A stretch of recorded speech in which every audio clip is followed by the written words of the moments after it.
Un ami dira de Richard Descaries que les menaces ne l'impressionnaient pas et qu'il ne craignait personne.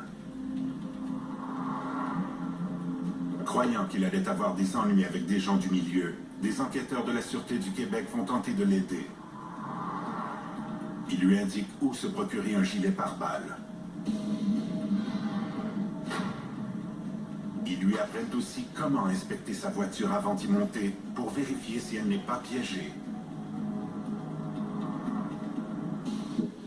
On a aussi vu à ce que Richard Descaries puisse renouveler son permis de port d'armes, même s'il s'est servi de son revolver pour tirer sur un citoyen.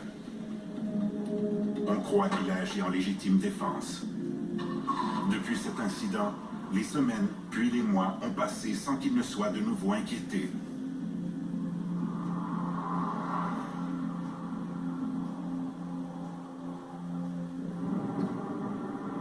Le 11 juin 1988, ça fait maintenant tout près d'1 an qu'est survenue la fusillade devant le pub. Comme à ses habitudes, on l'a dit, c'était un gars qui aimait le golf, il fallait jouer sa petite ronde de golf. Et après sa ronde de golf, il a décidé d'arrêter à son garage.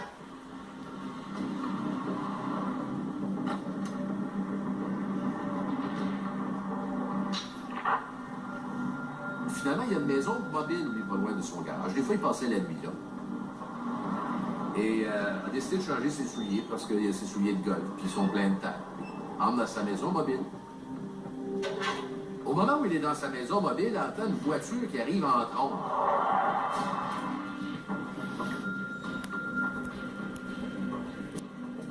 Et il comprend que ces gens-là ne s'en viennent pas faire le plein d'essence, ne s'en viennent pas changer leurs pneus d'hiver des pneus d'été.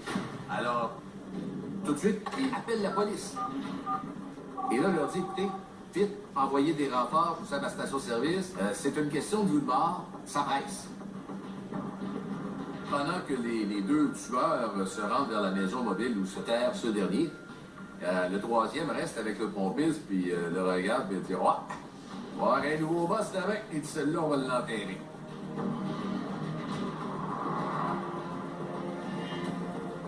Ça cogne à la porte. Il tente de retarder le tout, de les empêcher d'entrer, puis tout ça, on va s'expliquer, on va essayer de... Évidemment, les autres, non, non, je comprends pas, là, vous venez prendre une petite marche avec nous autres, là, on va avoir une petite conversation ensemble. Et finalement, ils réussissent à forcer la porte. Il se fait quasiment poignarder par le stick qui a le gros couteau. Sur le coup, le plan initial, c'est vraiment d'en finir dans la maison mobile. Sauf que le coup de fil au policier a été entendu par un de ses agresseurs.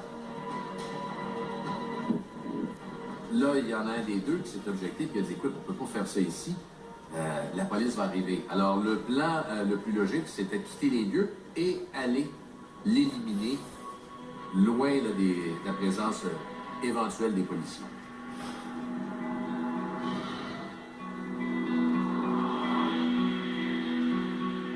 On lui dit, donne-nous les clés de ta voiture. Et là, il y a un instinct de survie. Il dit, écoutez, ils sont dans mon jacket qui est sur la banquette du passager. Laissez-moi les prendre, je vais vous les donner, il n'y a pas de problème.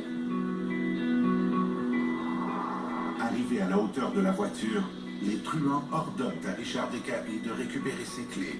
Celui-ci s'exécute. Il ouvre la porte, prend les clés d'auto. Mais non, c'est pas les clés d'auto, c'est son 38 qui est dans sa poche. Fait ni une ni deux. Tire sur celui avec le couteau. Les deux autres essayent de s'enfuir. Tire sur chacun des trois individus. Et là, évidemment, les trois gisent dans leur sang par terre, plus ou moins grièvement blessés. Mais l'homme est fou de rage. Il continue d'ouvrir le feu. Pire, quand il épuise ses cartouches, il recharge son arme. Et puis il continue à tirer jusqu'à temps qu'il n'y en ait plus un qui bouge.